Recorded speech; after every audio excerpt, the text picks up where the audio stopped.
नमस्कार। आज या ठिकाणी फलटण नगरपालिकेच्या विशेष समित्यांच्या सभापतींच्या निवडी या ठिकाणी झालेल्या आहेत। माझ्या माहितीप्रमाणे अतिशय खेळीमेळीच्या वातावरणामध्ये आणि या सगळ्या ज्या विशेष समित्या आहेत त्या सर्व समित्यांच्या निवडणुका या बिनविरोध पार पडलेल्या आहेत। अतिशय स्तुत्य आणि चांगला असा हा निर्णय आज या फलटण शहराच्या दृष्टीनं झालेला आहे।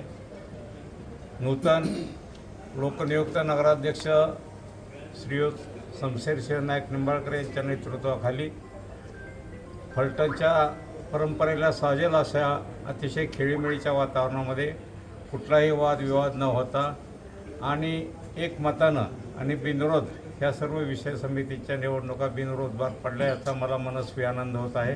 आणि निश्चितपणे अशा या खेळीमेळीच्या वातावरणामध्ये भविष्यात फलटण शहराला निवडणुकीपूर्वी या सत्ताधाऱ्यांनी जी आश्वासनं दिलेली आहेत ती पूर्ण करण्यामध्ये माझ्या माहितीप्रमाणे कुठल्याही खाली या निवडी झाल्या त्या आपले नूतन नगराध्यक्ष शमशेर नाईक निंबाळकर या सर्वांना मी त्यांच्या भविष्यकाळातील पुढील वाटचालीस मनपूर्वक शुभेच्छा देतो।